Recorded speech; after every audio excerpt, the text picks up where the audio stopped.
केउठी लुचिछंती माओवादी न्यूज कड़ परवर्ती प्रसंग संबलपुर रेढ़ाखोल अंचल माओवादी आशंका चारमाल थाना अंचल में माओ गतिविधि नहीं सूचना रही ठेंगो डैम संलग्न जंगल में नक्सल लुचि रही सूचना मिलवा पर सर्च ऑपरेशन को जोरदार करा एणे बौद्ध में माओ ऑपरेशन केकेबीएन कॉरिडोर में चली माओ ऑपरेशन गुइंदा सूत्रु माओ कैंप थिबा खबर पाई ऑपरेशन जारी रही मिलित ऑपरेशन में सामिल अच्छा सीआरपीएफ एसओजी डीवीएफ एने बौद्ध एसपी सूचना देइछंती तेणु संबलपुर और बौद्ध इठी जोरदार ढंग जो भली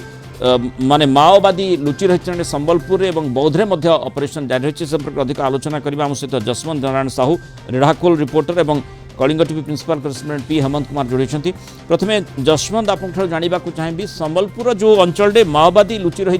माने कहुँ आशंका करा से संपर्कित सूचना खबर कौन रही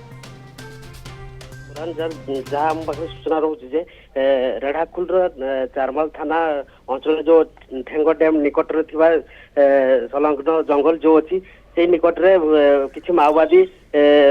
माने लुचि रही जहाँ सूचना आसूँ जहाँ फल कि बर्तमान सेठारे पुलिस माने नियोजित अच्छा सब सेना बाहिनी माने से जगह अच्छा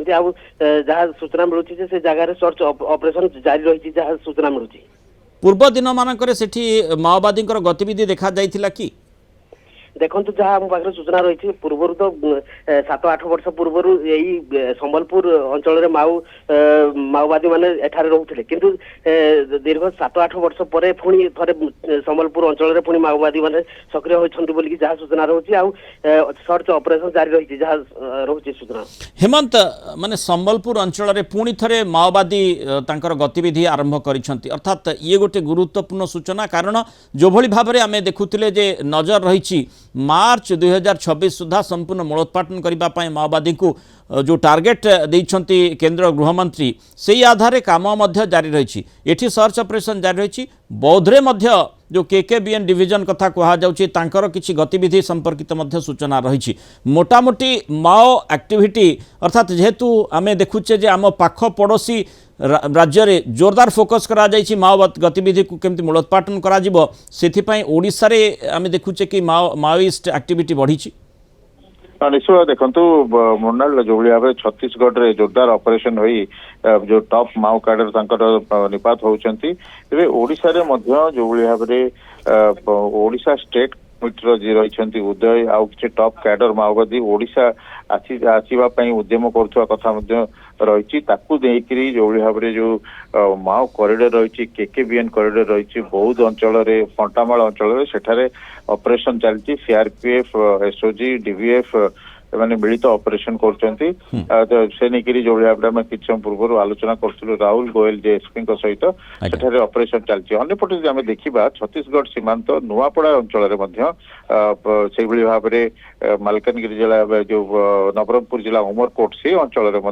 सीमांतवर्ती सेठारे ऑपरेशन जारी रही छत्तीसगढ़ माओ माने माओवादी विरोध में एक्शन आरंभ होता से समय आम सीमा सील करथिले तथापि एठी एक्टिविटी केमती बढ़ुची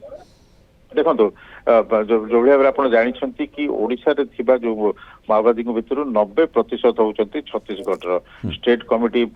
हेड कथा कहतु अन्य जो टॉप कैडर माओवादी ओडिशा जो मानते समस्ते छत्तीसगढ़ अंचल तेणु बर्तमान जेहेतु छत्तीसगढ़ अंचल बर्तमान माओ ऑपरेशन जोरदार चली तेणु एठाकू आसवाई उद्यम करपटे आप देखिए बौद्ध अंचल बहुत गोटे हॉटस्पॉट थिला पूर्वर बौद्ध रे एनकाउंटर होइछि माओवादी निपात करछंती तेणु निश्चित भाव में से अंचल जदि किसी गोइंदा सूत्र खबर पाई सेठारे माओ कैंप थिबा खबर पाई सेठारे तेणु माओवादी माने केउठी लुचिछंती सर्च ऑपरेशन जोरदार जारी रही संबलपुर रे किछि माओवादी गतिविधि संपर्कित सूचना अच्छी बौद्ध रे नुआपड़ा संपर्कित सूचना दिया जाउछि छत्तीसगढ़ हेतु माओ विरोधी ऑपरेशन जोरदार करा जाइछि आम सीमा को गुरुत्वर सहित नजर देवा जहाँफल कौन प्रकार माओवादी गतिविधि सेठारु एठाकू आसब ना किंतु निश्चय नजर रखा पड़ो ए प्रकार माओ गतिविधि किभली भाव में आगक बढ़ुची एवं से केमती मूलोत्पाटन करा जाई पड़ुछि। धन्यवाद हेमंत एवं जसवंत नारायण साहू आलोचना।